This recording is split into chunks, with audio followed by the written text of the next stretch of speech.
اگر بخواهید مقاومت کنید بنیه باید داشته باشید. بنیه معنوی مهمتر از بنیه مادی و نظامی است. بنیه معنوی یک حقایقی است در وجود خود شما که در ماهیت حرکت شما اثر میگذاره. بنده تکیم رو جوان هاست دیگه، میبینید غالباً دلبسته جوان ها و امیدوار به جوان ها هستم برای آینده.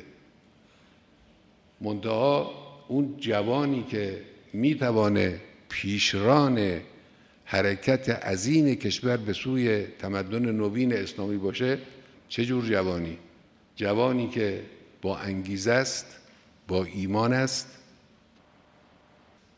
با خرد است، قدردان توان خویش است، اهل کار است، اهل ابتکار است، توکل به خدا داره،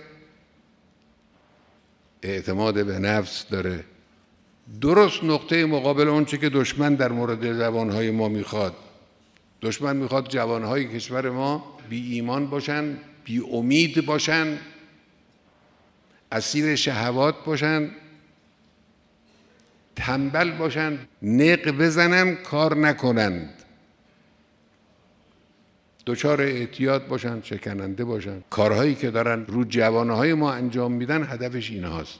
درست نقطه مقابل اون چیزی که ما لازم داریم. خب بسیج جوان نوع اول است، طبعا مورد دشمنی بیشتر دشمنان بشریت است، دشمنان عدالت و آزادی است. اینو من عرض بکنم به شما. پیروزی ملت ایران و پیروزی بسیج و پیروزی این جریان عظیم انقلابی در ایران این تضمین شده است. خدای متعال در قرآن می‌فرماید که ان ینصرکم الله فلا غالب لکم.